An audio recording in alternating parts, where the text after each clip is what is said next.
Trump is weakening America's immune system. Garry Kasparov is the chairman of the Renewed Democracy Initiative. The views expressed in this commentary are his own. View more opinion at CNN. When, in 2016, I referred to Donald Trump's victory in the Republican primary as a symptom of an unhealthy American political system, I couldn't have known how such medical metaphors would sound today. But more than 3 years into his presidency, Trump, facing an unprecedented crisis in the form of a deadly pandemic, has shown himself to be a dangerous pathogen. Trump has spent his time in office weakening the nation's systemic immune system, or institutions that hold him in check, and setting the U.S. up for a disaster when those institutions are needed more than ever. All autocrats and would-be autocrats have the narcissistic superpower of thinking only of themselves. While normal people are worried about the cost in human lives or the economic impact of a crisis, an autocrat races to exploit it to his personal advantage.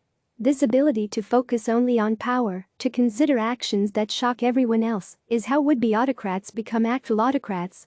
Russians, myself included, underestimated the extremes Vladimir Putin would go to retain power. By the time we began ringing the alarm bells, the levers to stop him had been removed from the political machine. The Russian opposition and the international community had wasted precious time fretting over Putin's power grabs, surprised at every turn by his ruthlessness. We said, surely he would never, and doesn't he realize how bad it looks? But people like Putin don't care about traditions or what others have never done before. They don't care how it looks. They only care if it works for them. They don't ask why, they only ask why not.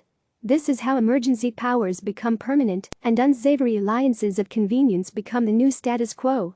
A crisis like the COVID-19 pandemic is a deadly example of how this process works, and it has plenty of predecessors, including the war on terror.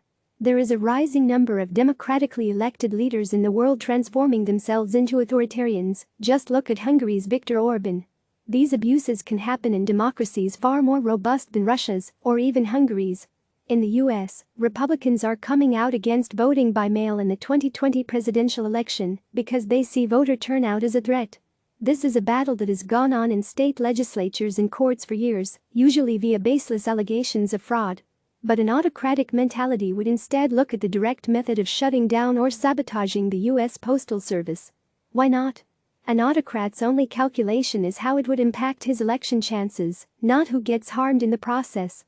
And if you're hoping members of the GOP will push back against Trump's tyrannical illusions, look only at their spinelessness as he claimed total authority last Monday, before saying state governors were responsible for reopening the economy. Trump covets authority without responsibility, the creed of every strongman. To use the golfing language he understands, such contradictions are par for Trump's course, as when he now claims that he always knew about the pandemic, when in fact he spent weeks saying no one could have seen it coming. Well, which is it? Did Trump know and do almost nothing, or was he oblivious despite the experts' many warnings?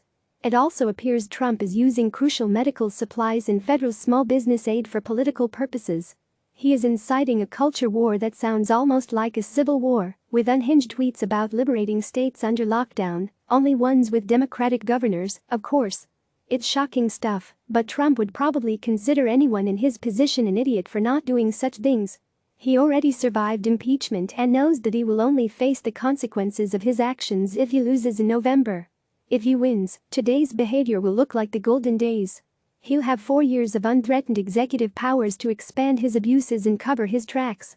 But until election night, he's desperate and capable of anything. Joe Biden, the Democrats and everyone else who wants to prevent Trump's second term must focus on the facts instead of being drawn into a circus where Trump is the ringmaster. He can and will generate a new scandal every day, so it's vital to provide a consistent and clear leadership alternative.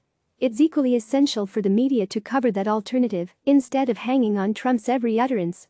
The opposition must also avoid unforced errors, such as defending China and whose actions at the start of the COVID-19 outbreak, just because Trump is attacking them. There are countless areas to criticize Trump on the merits, so why do it on one of the few things he's right about?